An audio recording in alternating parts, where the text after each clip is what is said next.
Hi, my name's Phil. I like talking about politics, and the winner of the poll for today was really the preparations the EU are putting into it. I want to sort of counterpoint what the UK has done to prepare for a no deal Brexit specifically, and what the EU has prepared as well. Obviously, neither the UK nor the EU can just allow a no deal Brexit to come and go without them having planned anything. Could you imagine the turmoil that would be caused if both sides just had the assumption that the other side at the last minute would go, oh, go on then, have everything. It would be madness. It would be chaos. I can't even imagine. So the EU have been putting some things in place. It's not like you can mitigate it completely, of course. It is a very worrying prospect. The UK less so. Now, I know the media keep talking about, the preparations we put in, and we had a good laugh about the ferry company without any ferries. But the reality is, when you really look at it very carefully, what the UK has done, the answer is basically nothing. And I mean literally nothing. For example, the most recent thing to be talked about was the new border checks. They were thinking, hang on, we're going to have a right to do at the borders, which basically, remember, counters the UK government's argument, that technology already exists to have seamless movement through these borders. Right, why isn't it in place then? Why doesn't it exist on any border in the world? So they know that it's going to be reasonable. So they're thinking to themselves, right, what we need to do is have no checks at the borders, but we've got to have checks somewhere, so we'll have checks somewhere else. So their plan is this, and it's not, as some people are saying, just to wave the lorries through. It's not that. The idea is, this is the master plan, that those hauliers fill in an online form. So they do their own paperwork, basically. It's supposed to be a simplified form.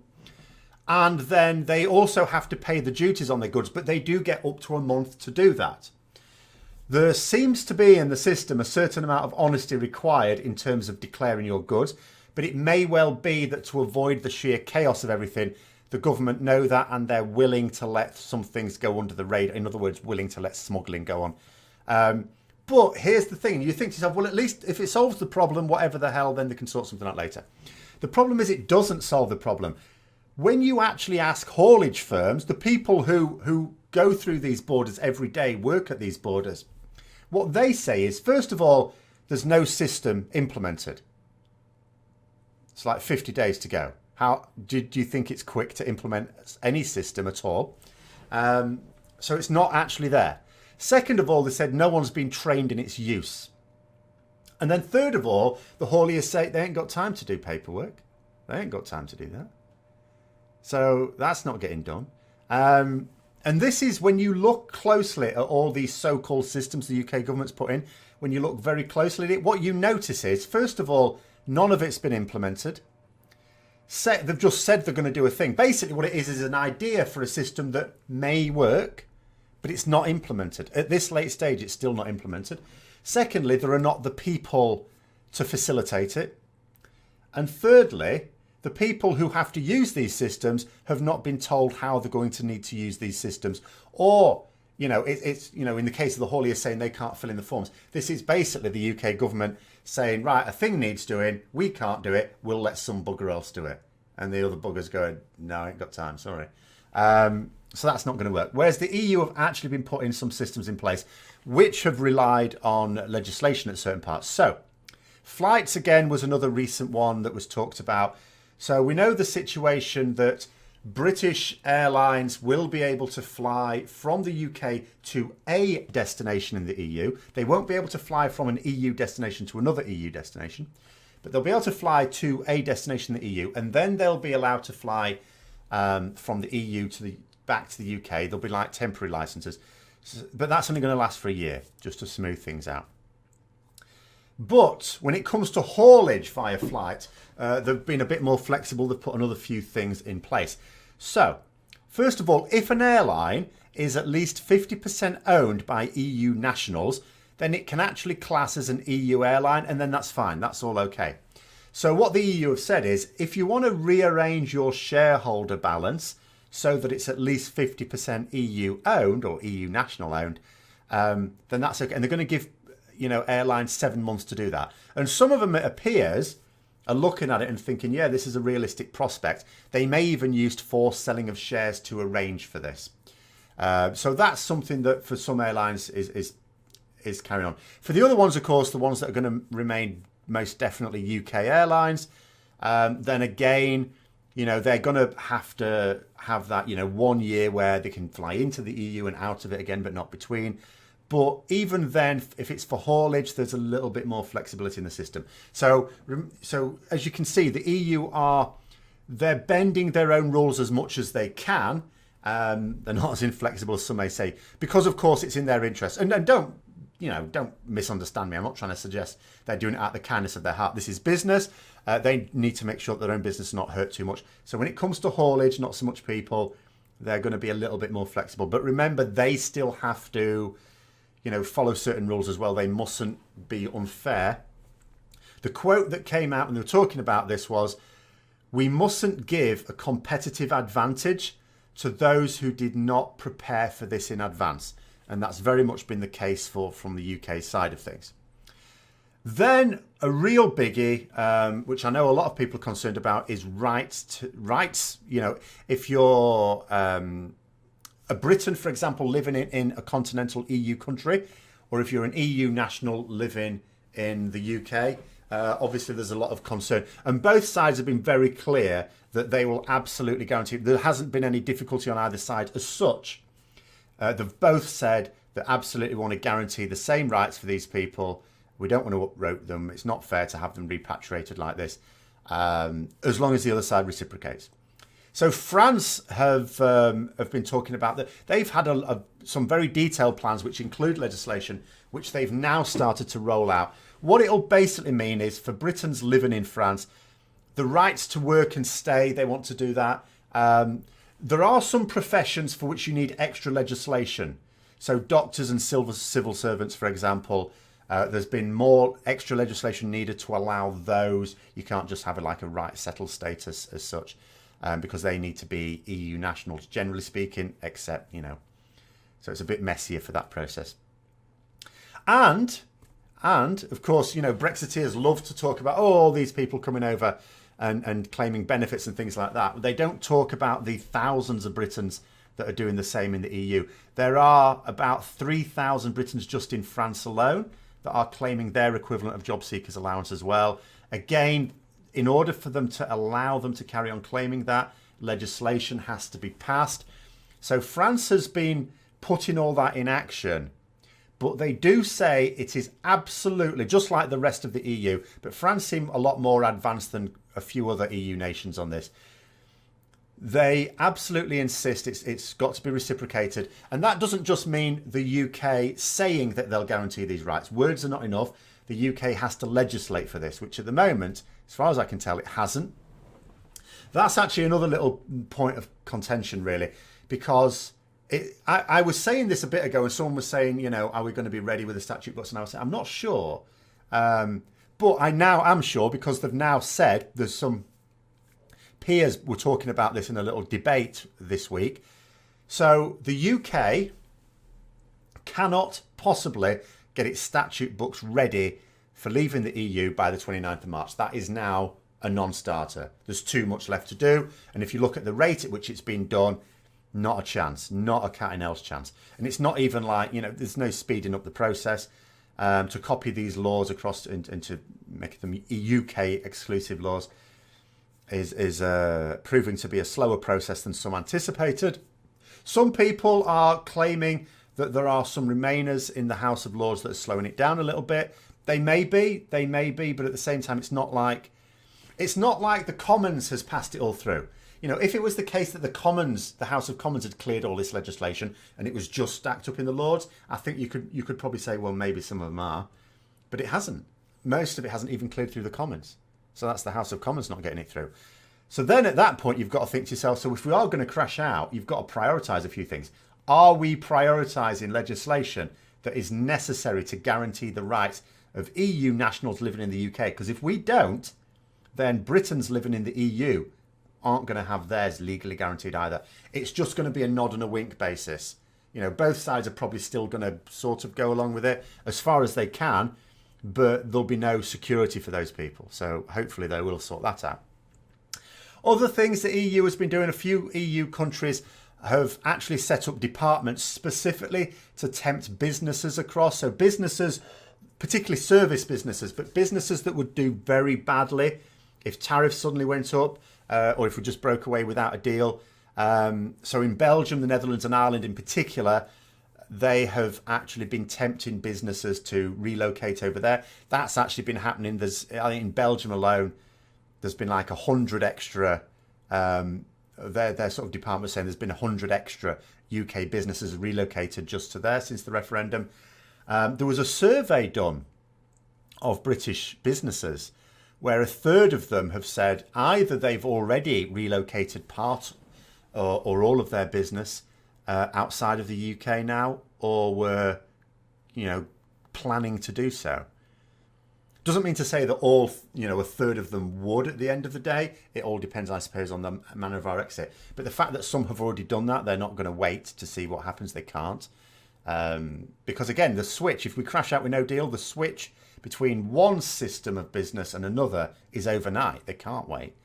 Some of them have committed to plans to do so, even though they haven't made the move yet. It is going ahead. And of course, as many people have pointed out, if let's say whatever happened and it wasn't necessary to relocate, well, if they've already done it, they've already done it. We're not going to get all of them back again, if any. It costs a certain amount to relocate. It would cost more to relocate. So some will not do that either. Another big one, obviously, I was talking about this recently, Ireland are going to be the biggest hit. So what are the EU doing to prepare for that? When it comes to the border, they can't do a lot.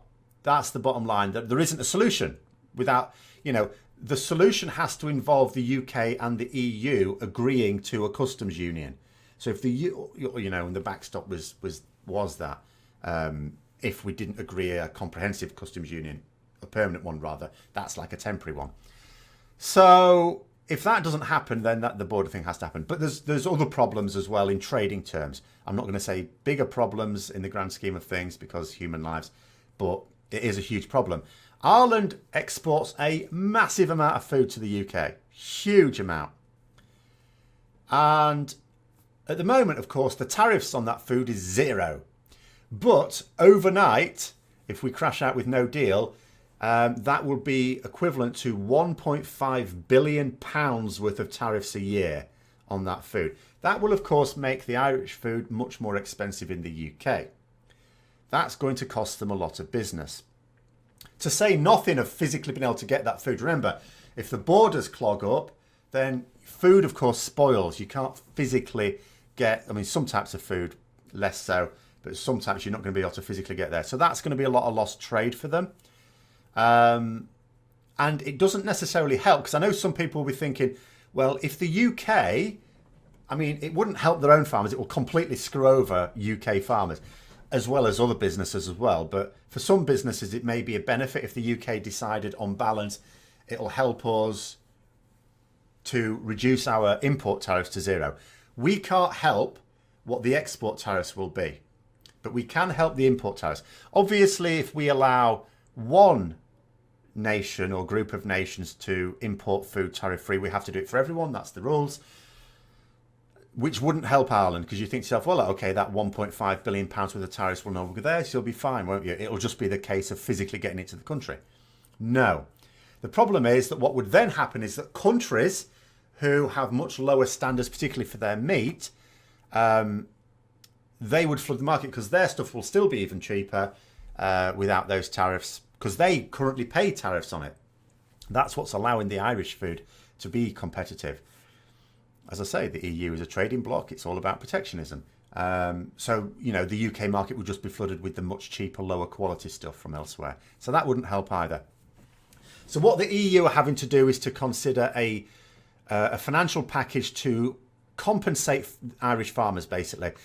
There is precedent for this. In fact, it's still going on. When a few of the Balkan states suddenly found that their exports struggled because Russia banned certain imports of certain types of foods, which screwed over some of those Balkan states. The EU, rolled out compensation for those. That's one of the things that a lot of money in the EU is used for, subsidising, compensating farmers. And that's still going on. So something similar is going to be needed in the case of Ireland. It's going to be a hell of a lot, though. It's not going to be peanuts. So it's going to be a hell of a lot needed. But, that's one of the things that's been planned for as well there. And the final thing, and this isn't necessarily a plan as such, it's just an interesting few whispers I've been hearing from some journalists, in and around Brussels. Now, of course, everyone is sort of aware that a lot of MPs would be in favour of a short extension at least to the exit day. The reason being, our statute books are not ready. Even if you're an MP that is actually accepting a no deal Brexit, the ones who are really wanting it desperately, they don't even want that. They don't care if there's holes in the statute books. They know that the longer this goes on, the more likely it is for someone to get sick of it and go, right, we're having another referendum. For which, of course, we almost certainly would get an extension of sufficient length. So, but the ones who will accept a no deal, even they are going, whoa, a little bit of an extension, maybe. Even Jeremy Corbyn is going, maybe, just so we can sort these things out. And that's quite well, publicised. But what's less publicised, in fact, I don't think much at all. Obviously, I've heard of it, so it has been a little bit.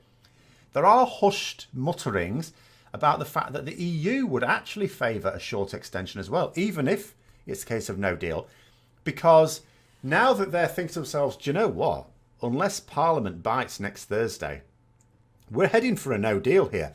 And although they've been thinking about this for a while and putting some things in place, they can put a lot more in place with an extra, say, 3 months as compared to, just leaving at the end. So leaving in June as opposed to the end of March is a lot more helpful for the EU as well. So it'd be helpful for the UK. I mean, you'd think we'd be wanting to put things in place as well, but I've already talked about, I think there's potentially a cunning plan there, but we will see. But we want it to clear our statute books. The EU wants it to put more things in place to soften the landing of going over the cliff and to help pick up the pieces after it as well. The problem, I suppose, is who's going to ask? Because if the EU asks, if surprisingly they come forward and say, do you want an extension? We might well accept it, it'll be fine. But then the Brexiteers, the hardline Brexiteers, will use that as proof that, the EU's cracking. Look, they want an extra bit of time for renegotiation. Misunderstanding that the purpose for the extension won't be for renegotiations. It will be for them to put more things in place and get more systems set up. Whereas if the UK asks first, again, their hardline Brexiteers are going to go mad because they are desperate to make sure that we leave on the 29th of March. Not just leave because they, again, like I've just said. So it's like you might end up with a situation a bit like a boy and a girl that like each other at a dance but never ask each other out. You might end up with a situation where both sides want to ask for the extension, but neither side wants to be the one to ask for it. And then you end up neither side getting it because no one bloody pipes up. So there we go. But anyway, as I say, just to summarise, I would say the EU have put some things in place. It's very difficult. And some of the things they're put in place require reciprocation from the UK, and not just in terms of warm words. But I mean, I don't think they trust us anyway, and I'm quite right too. But you wouldn't trust politicians even if we hadn't done anything particularly untrustworthy. It has to be legislated. The UK, not so much. But as I say, the cunning plan, I think, I'm not pinning my hopes on this, bear in mind. But it seems odd to me, if you think about it, and I've talked about this before, but if you look at the situation, the fact of the matter is the UK has not put any preparations in place. No matter what you think you've seen in the media, if you dig into it, if you look at it and ask the people who would have to use these systems, they all say it's not in place and it's not going to be in place. And then also thinking about this computer system for the whole, going back to the haulage, it's like, has the current government put any other computer systems in place? Let me think. Oh, yeah, for universal credit and for our courts. Oh, are they working really well? No, they're a complete disaster. We've had court cases cancelled. We've had court cases ongoing and had to be suspended in the middle of them because systems have gone down, computers have crashed. The court staff haven't had access to the information. We don't have a good track record with getting computer systems in operational and working. And this is when you're phasing them in over like a year or so.